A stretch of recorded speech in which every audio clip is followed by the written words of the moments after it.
Boy, am I excited about today's topic. It's something that I feel very passionate about.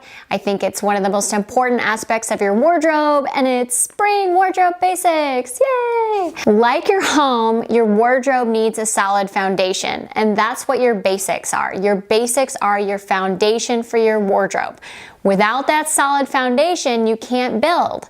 You can't build your house. You can't build your wardrobe. So you need to have that solid wardrobe foundation, those solid wardrobe basics. It's going to make your life so much easier. It's going to make getting dressed in the morning so much faster and easier and less stressful, and it's going to save you money. I would say 95% of the time when I see clients, their issue is they don't have the basics. They go into the store and they see the shiny and the prints and the patterns and the sequins and the fun stuff. And that's what we all want to buy. We don't want to spend our money on the basics, but we need to spend money on the basics. So what I'm going to suggest is that you head over to the blog, you print out my wardrobe basics picture, and you take it into your closet and you make sure that you have everything on this list that you need. Not just everything like, oh yes, I have a white button-down shirt, check.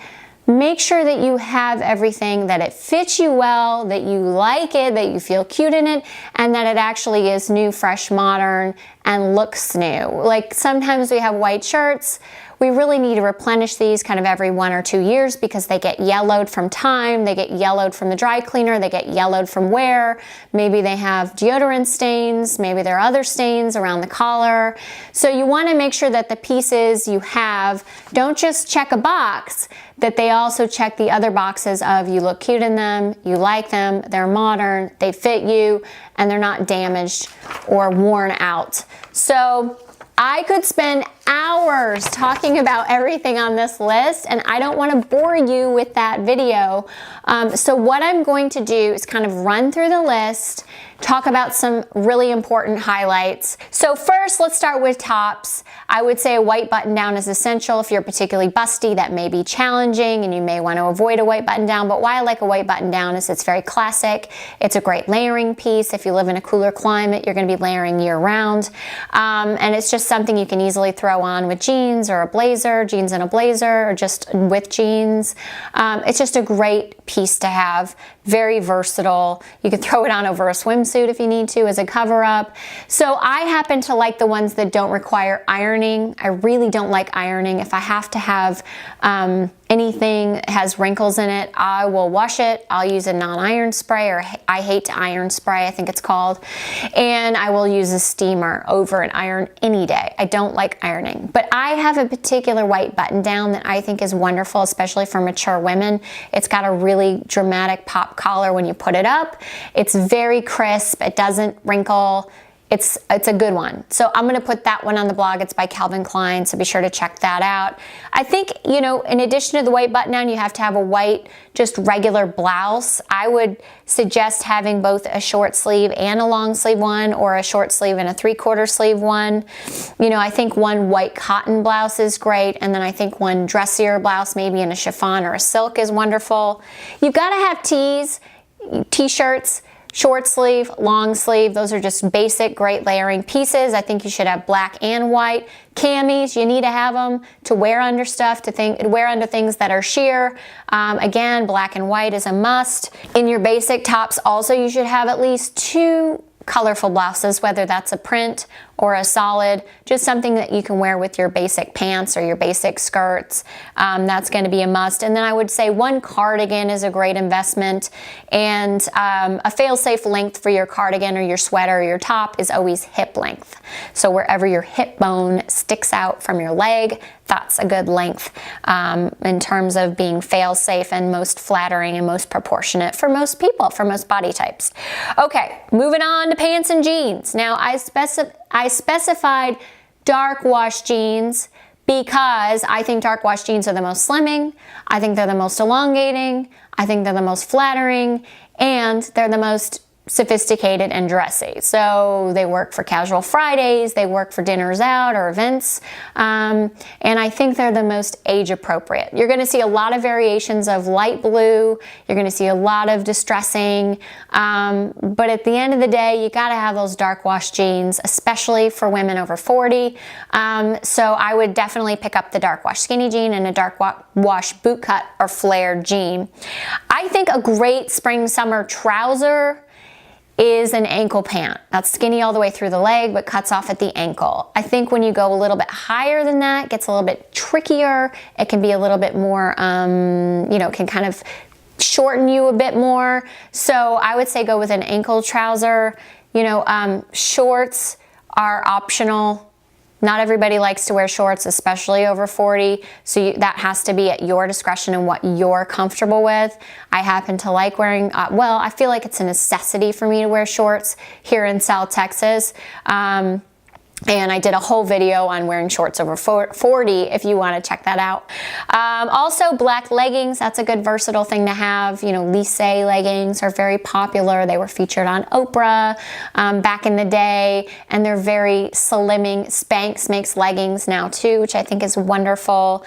I do think it's important to still have a pair of black trousers, a summer weight black trouser. You know, Ann Taylor makes a summer wool that's really lovely, that's all season, so that might be a good investment, and they make different cuts, and they have petites, and they have talls, tall sizing. On to dresses and skirts, and this is really a short list, but I do think it's a very important essential list. You've got to have a little black dress. Maybe you already have one that you've worn in the fall, winter that also works for spring, summer. But maybe you don't. Maybe you have one that's too heavy for spring, summer. So you want to look for a little black dress that will work for these warmer months. I think you should also have a little white dress. Now, it doesn't have to be bright white if you prefer ivory. Just something that is that blank canvas of white, that neutral color that you can put a pop against, whether it's a statement necklace, statement earrings, a fabulous shoe, a great handbag. It's just a really versatile piece. I think everybody needs at least one sundress or maxi dress in the summer. One skirt, whether it's pencil or A-line, depends on your body type. And that's pretty much it for dresses and skirts in terms of absolute basics. Outerwear and handbags is the next category I want to talk about. I do think we need at least one blazer for summer, for spring, summer. You can do a black one in a summer weight fabric. You know, maybe it's a lightweight knit, maybe it's a linen. And you also could do a beige or a navy. I think a trench coat is an essential piece. I happen to have and love my black one, but you could do beige. Again, you could do navy. I think an anorak jacket is a great piece to have for spring, summer. I just featured one recently. I'll put that on the blog. I think a leather jacket is a wonderful piece to have. For spring, summer, you can do a lighter color, like maybe a blush tone, a white, a taupe, a gray, something very neutral and versatile, but something, again, that feels more spring-like. I think a crossbody bag would be a great investment. An everyday shoulder bag when you're looking for everyday bags. Remember, again, neutral colors like black, beige, taupe, gray, white, blush, metallic.